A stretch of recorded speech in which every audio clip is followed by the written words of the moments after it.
Hello and welcome to the session on object-oriented programming in Python. Python is a multi-paradigm programming language and can support different programming approaches. So one of these, called OOPS or object-oriented programming, is a way in which we can program. Now we have objects in Python which are instances of classes. We've seen that in the section on classes already. An object will basically have two characteristics which define it. It can have attributes and it can have behaviors. Attributes are variables with values. Behaviors are functions or methods which have been defined within that object's class. So let's focus on the coding part of it. I'm going to run through the code in detail, and the text that is written, you can just pause the video and read it at your wish. Now the basic structure in which we can create a class is shown here. We started with using the keyword class, and by convention we use a capital letter to initiate the class name, whatever we're giving it. So here we are defining a class called parrot. Within the body of the class we are not doing anything right now, but this is a very simple structure just to show you how a class is constructed. Let's look at it in some greater detail. Before we go to class, this is the way an object can be instantiated. So if you have created a class parrot, then to create an object of that class, we just have to have a variable name. In this case, the variable name is obj. Obj is equal to parrot signifies that this is going to be an object of the class parrot, right? Okay, now let's go into detail about constructing a class. So we have defined the name parrot and we say class parrot. So this is where the class definition begins, and the indented portion under this definition is going to be all contents of that class. So we have something called a class attribute and an instance attribute. Now both of these are kinds of attributes which are variable names, variables within the class. A class attribute belongs to the class as a whole. So we say species is equal to bird, and in this case the logic is that all parrots are birds. So when we access the attribute species, it should always give us the return bird. It does not depend upon which object is being used. An instance attribute is specific to that object. So instance attributes are always defined and declared within the init function. It has to come within this function. Anything outside it becomes a class attribute, and we'll see how these are different in just a minute. So here for the instance attribute, we are defining name and age as the two variables that we want the instance to have. And self is used because self is the object which will be used to create this name and age. So once we have created an object, like we created up in the upper cell, we created an object called obj. Then if we give it some arguments to pass to our class at the time of creation, then this init function is going to be called, and it's going to take that object as the self, which is the first argument passed, and the name and age are the arguments which we are actually going to pass manually. So here we are creating an object blue. The name of the object is blue. It's an object of the class parrot, and we are passing it two arguments. One is blue, which will be stored in name. The other is 10, which will be stored in age.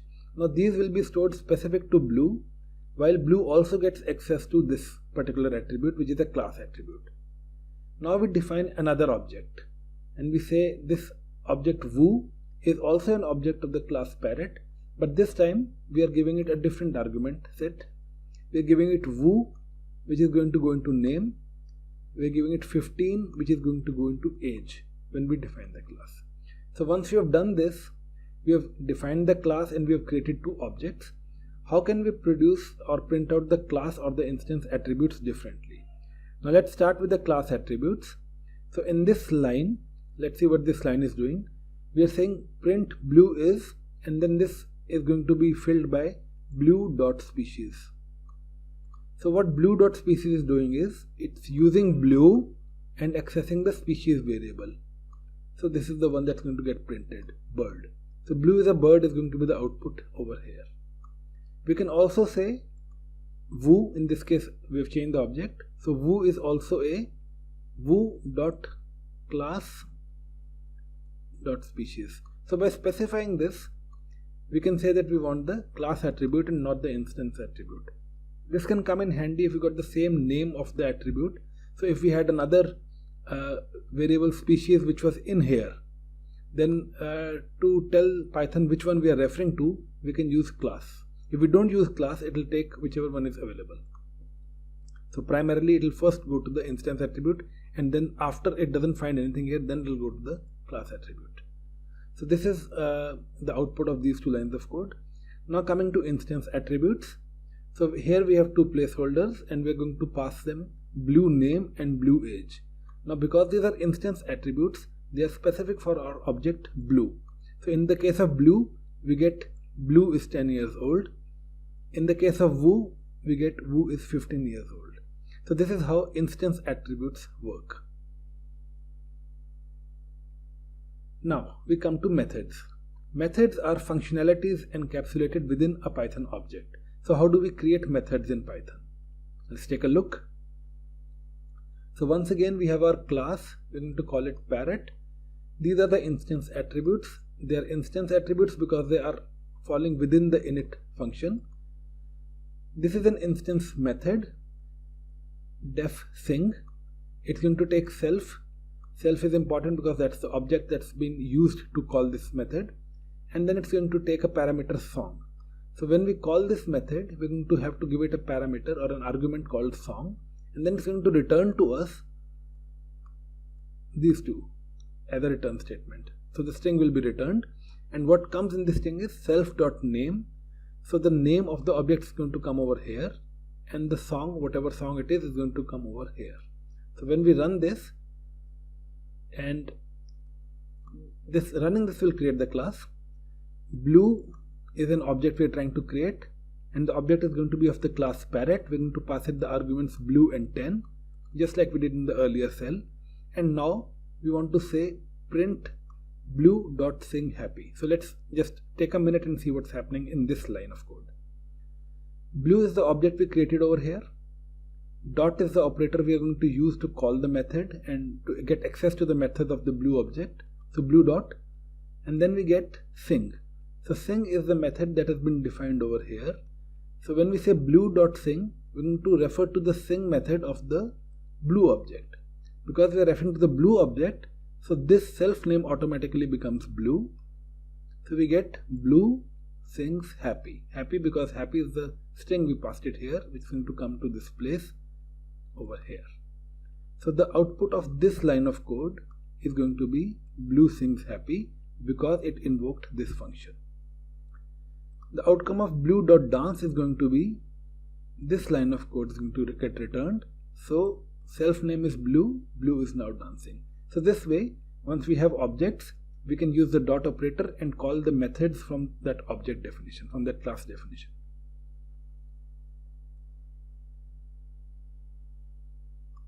Now we come to another important concept in object-oriented programming, and that is the concept of inheritance. Now suppose you have defined some very good functions in a class and you want to use a few of those functions in a different class. One way to do it would be to copy those functions and copy those lines of code and use it. Another way would be to use inheritance. Now copying lines of code is generally not a good idea, because if something changes in the initial place from where you copied it, suppose you fixed a bug in the initial place, that bug would still remain in the place where you had copied it to, unless you copied the correction also. So suppose you have copied your code in 100 places, then you would need to make that correction in 100 different places.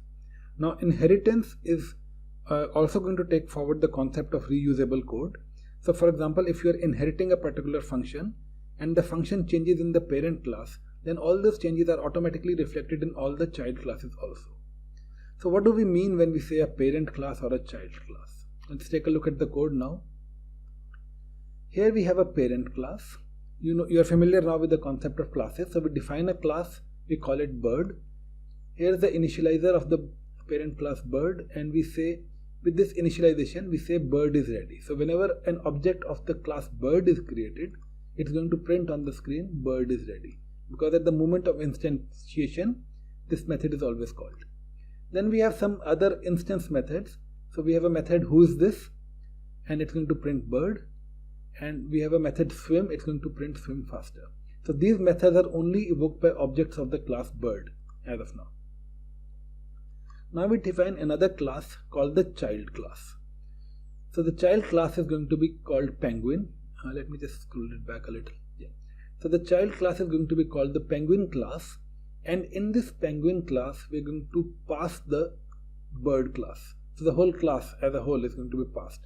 So what that means is that penguin is a child class that is going to inherit from the bird class. And what it inherits and how it is used, let's come to that. So we have the initializer. As all classes, we need to have an initializer function, and that initializer function is going to call a special method called the super method with the initializer. So what this line of code is doing is, initializer is called every time we create an object of the class penguin. So when we do that, we want to create an object of the class penguin, it's going to call this, and this in turn is going to call the super. And when we say super, it means it's going to call this class, the initializer of this class. So super.init refers to this function, the parent class which we have defined over here. And then once that is done, it's going to print this sentence. This particular print statement has nothing to do with the parent class. Everything we wanted to do with the parent class is done in this line itself right here. Then we have another object, another method, who is this, and a method called run. Both these methods are part of the class penguin. So this is the structure that we have created. We have a class called bird, which is the parent class. We have a class called penguin, which is the child class, which is going to inherit whatever is there in the parent class. And then we are going to use these classes and see how it works.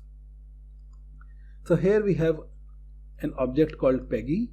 Peggy is going to be an object of the penguin class. Peggy has nothing to do with bird class directly. It's an object of the penguin class. But when we run this code, it's going to instantiate the class object. And instantiation means running this line. Because it's penguin, so it's going to run the initializer of the penguin, init of the penguin. And when we run the init of the penguin, it's automatically going to run the init of the bird class also. So running this gets us to print bird is ready. It also gets us to print penguin is ready because of this line here, and this line comes below this line because first we had run the init of the super. So bird is ready gets printed first, penguin is ready gets printed second. Both of these happen because of this line of code. Next we are trying to invoke Peggy who is this method. So let's look at what who is this is. Because we are using the Peggy object, which is an object of the penguin class, so we have to go to who is this of the penguin class. So now it's going to print penguin. So this is our third line of code. Who is this is going to print out penguin. Next line, Peggy.swim. So Peggy goes and tries to find swim. We go to Peggy, the bird, the penguin. Peggy is going to go into this class and look for swim. Now it has not been able to find swim here because we never defined swim in this class. However, because swim was defined here and all these have been inherited by this line, so swim is also available to any member of the penguin class. So swim faster is printed right over here, not a problem. Next we try to say Peggy.run. So now we are trying to run the run method of this class penguin, which is not a problem at all. Peggy.run goes here and invokes this method. So run faster gets printed right away. So in this way, an object Peggy of the class penguin is able to access a method swim, which belongs not to the class itself, but to the class from which we have inherited it. So we have been able to get a method from the parent class and been able to run it successfully.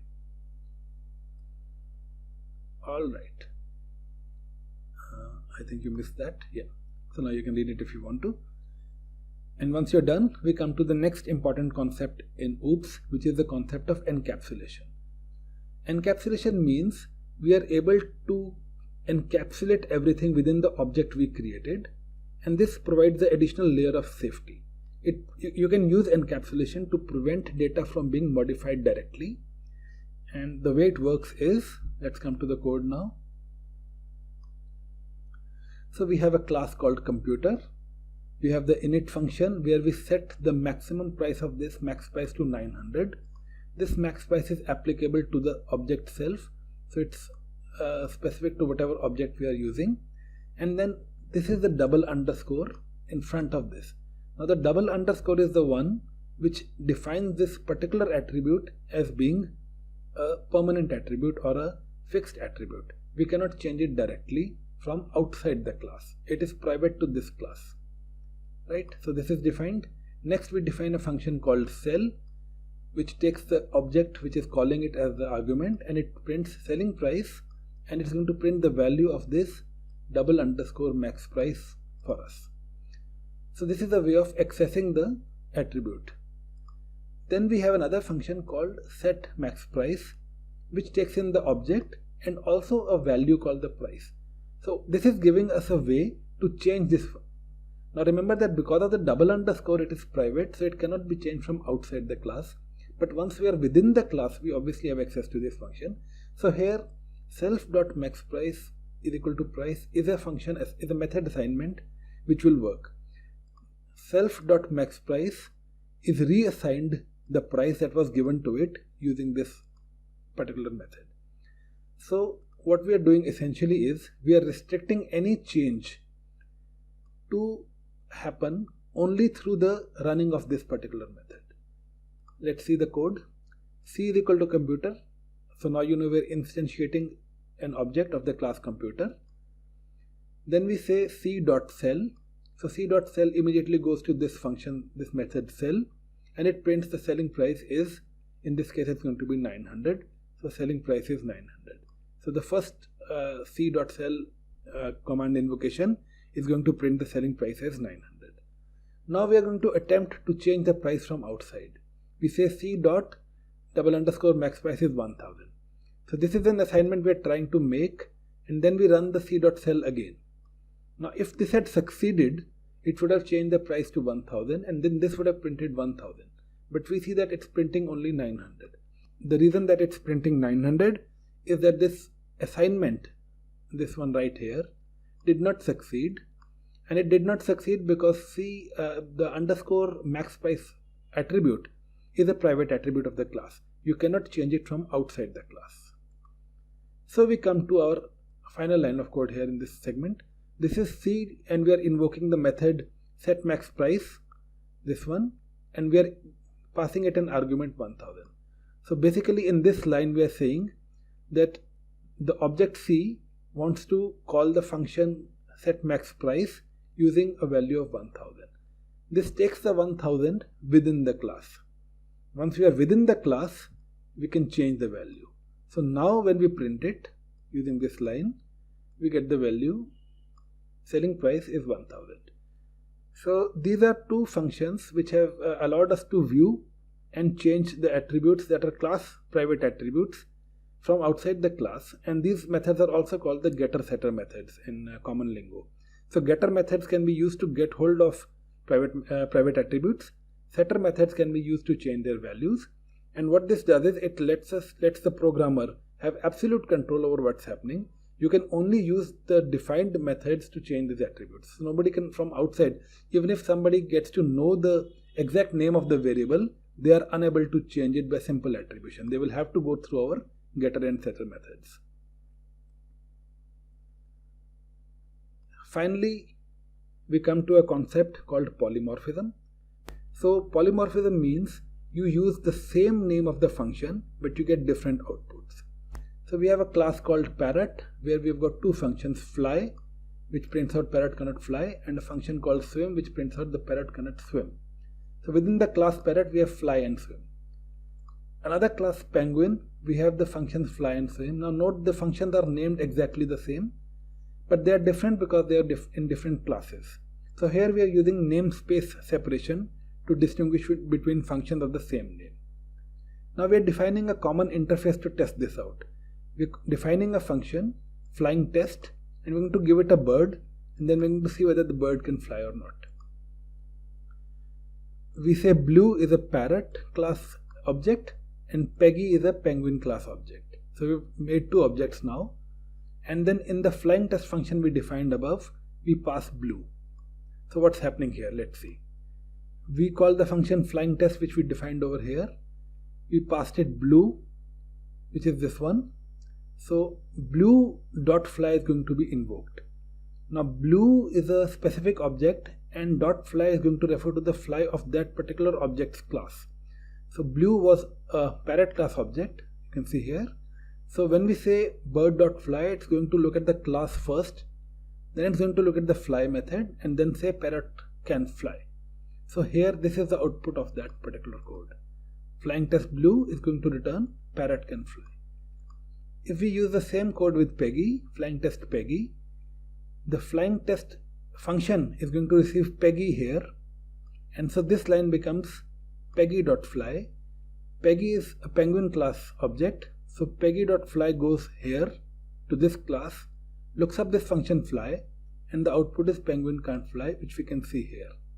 So here we have been able to use the .fly function, the .fly method, which is the same name, so it's .fly for either, but because this namespace was defined here, we were able to get different outputs. So this is in a nutshell how polymorphism works in Python. So this is all for the OOPS session today. I hope you enjoyed it. Take care and I'll see you in the next one.